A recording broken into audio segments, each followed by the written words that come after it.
At least 40 people were killed across the country on Sunday as thunderstorms and rain swept north, east and south India. Violent dust storms followed by rain and lightning toppled walls and uprooted trees. 18 people were killed in Uttar Pradesh, 8 died in Andhra Pradesh and 3 in Telangana, officials told NDTV. According to reports, 9 people were also killed in West Bengal and 5 in Delhi, NCR region due to the storm. The Weather Office has said thunderstorms are expected across northwest India over the next 48 to 72 hours as several weather phenomena, including western disturbances, converge on these areas again. We have NDTV's Alok Pandey on the line from Lucknow to talk about what happened in UP yesterday. Alok, over to you. Thank you so much, Madhu.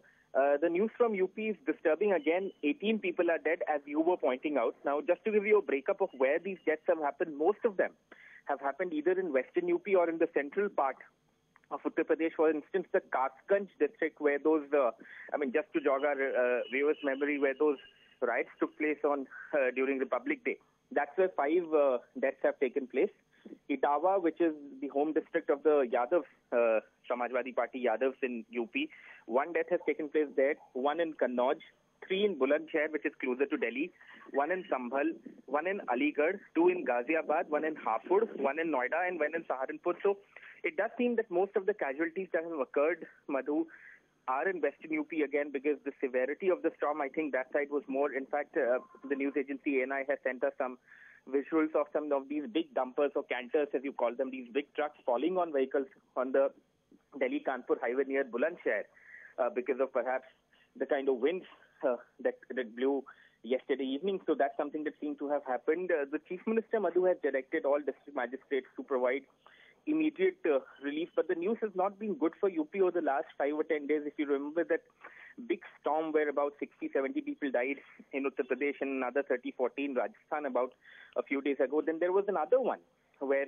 14-15 people died, and now this one where 18 people are dead, and perhaps the numbers could rise once more updates come in from the government. So disturbing news for the state, but this time around they were saying that they were prepared, Madhu, and that's why warnings had been sent out, district magistrates had been put on alert, but the nature of these injuries, unfortunately, sometimes turn out to be very freak, in the sense that a tree falls on someone, a kacha wall, house, roof collapses on someone. So some of these deaths, I don't want to say unavoidable, but perhaps that's the word to use. But right now, 18 people are dead, and we believe that the Chief Minister has directed all district magistrates to stay within their districts and to mount as early relief as possible.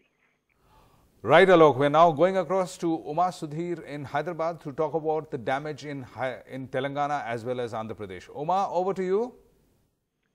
Yes, Madhu. In fact, these thunderbolts have killed 14 people is the figure now in Telangana and in Andhra Pradesh. As many as 9 people have died in Andhra Pradesh, 7 of them in Patapatnam in Srikakulam district, which is really the north coastal area of Andhra Pradesh. And besides that, 1 death is reported from Vijayanagaram, 2 more from Kadapa district, and we have 3 from Mancherial, 2 from Vikarabad. Both of these are in Telangana.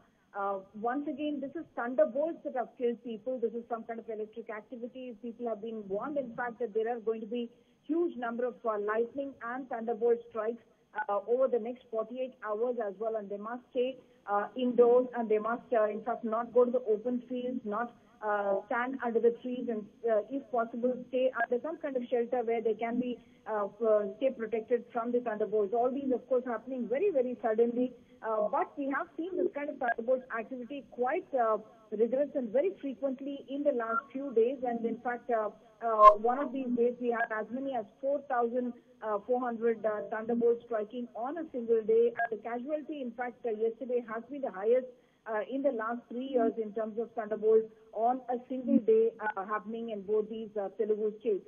Like Alok was mentioning, thunderbolts, once again, very difficult to predict, and how do you prevent them? Of course, part of the larger climatic changes that happen, but of course, once again, now thunderbolts being included as the National Calamity Fund, and therefore these families will get some kind of ratio from the government. But the warning is still there. One of them, in fact, was a fisherman in Mancherial. They were going to cover their paddy fields with polythene to avoid the waters that have, the rainstorm waters destroying the crop. and that's when they got hit by the lightning itself. In Patapatnam as well, children ranging, there are youngsters as old as 14 and 18 years old who are being killed, and others are all farmers, in fact, are being killed. In Kadapa, we have even got visuals of people who are injured in the thunderbolt being treated in hospital, but even there does not seem to be electricity, and therefore you are seeing the treatment, in fact, happening under cell phone lines. Back to you, Madhu.